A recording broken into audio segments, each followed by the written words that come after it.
প্রিয় বিনিয়োগকারী ভাই ও বন্ধুরা আমার, আসসালামু আলাইকুম। শেয়ার বাজার অর্থনীতি বিনিয়োগ বিশ্লেষণ ও দৈনিক সূচক বিশ্লেষণ পর্বে স্বাগতম।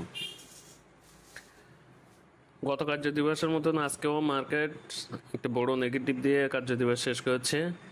আজকে নেগেটিভ ছিল 65.10। মোট সূচক দাঁড়িয়েছে 5473.15। টাকার পরিমাণে লেনদেন হয়েছে 949.68 কোটি, যা গতকালকের থেকে 200 কোটি টাকারও কম। আর আজকে অ্যাডভান্স ছিল হচ্ছে 43টি, নিম্নগামী ছিল 313টি এবং অপরিবর্তন ছিল হচ্ছে 41টি। নিম্নগামী শেয়ারের সংখ্যা দেখে বোঝা যাচ্ছে যে আসলে মার্কেট কতটা সেল প্রেশারের মধ্যে দিয়ে যাচ্ছে। আর এই সেল প্রেশারটা আসলে কি জন্য আসতেছে আমার বোধগম্য না। এমন কোনো ঘটনা দেখলাম না, এমন কোনো ইস্যুও নজরে আসেনি যে তার কারণে মার্কেটটা এইভাবে এলোমেলো হয়ে যাবে। আজকে ব্লকের লেনদেন হয়েছে 45টাই, আর টাকার পরিমাণে লেনদেন হয়েছে 38.69 কোটি। আজকে হচ্ছে টপ সেক্টর বাই গেইনারে ছিল engineering, bank, pharma and chemical, textile, miscellaneous.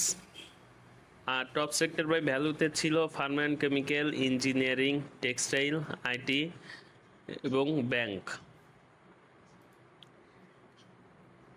Index নিয়ে আসলে বলার মতন কোনো ভাষা খুঁজে পাচ্ছি না, কারণ মার্কেটের যে অব্যাহত পতন, এ পতনটা আমার দৃষ্টিতে, আমার ক্ষুদ্র জ্ঞানে মনে হয় যে জেনে বুঝে আমরাই ডেকে এনেছি।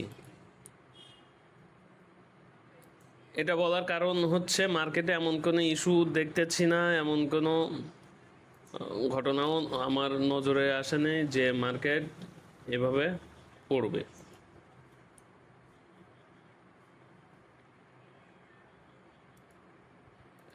এখন আসলে পতন যেহেতু হয়েছে সেটা তো হয়েছে, আসলে পরবর্তী আসলে আমরা কোথা থেকে এর উত্তরণের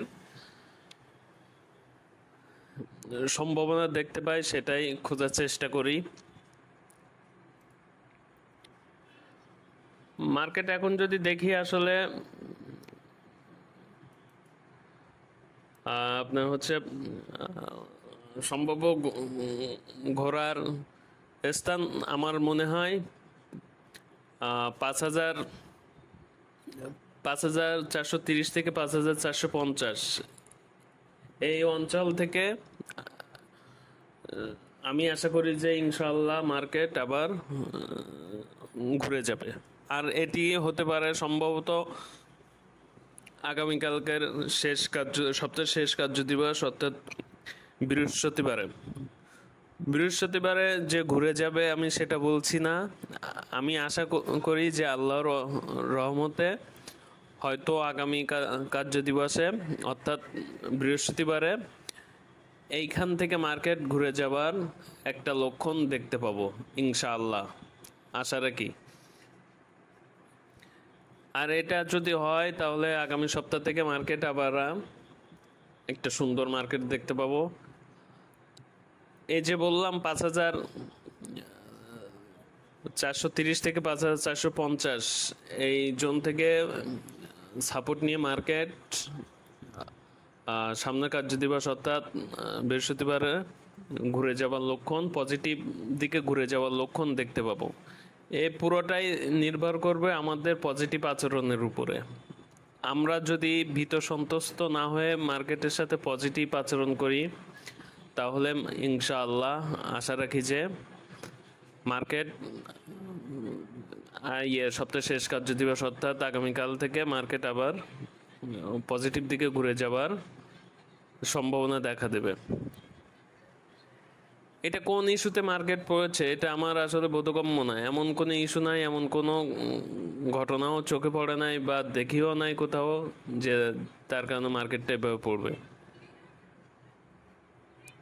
এখন যদি কেউ বলে যে কাতারে ইসরায়েলের বোম পড়েছে, সেই ইয়েতে মার্কেটে এই পতন হয়েছে, এটা সত্যি খুব বেদনাদায়ক হবে।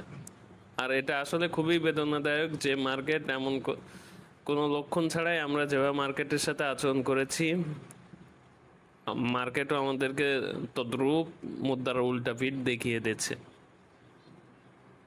দোহাই লাগে আপনারা কেউ ভীত সন্ত্রস্ত হয়ে পোর্টফোলিও খালি করবেন না, সেল প্রেশার দিয়ে মার্কেটটা নষ্ট করবেন না। ধন্যবাদ। আসসালামু আলাইকুম।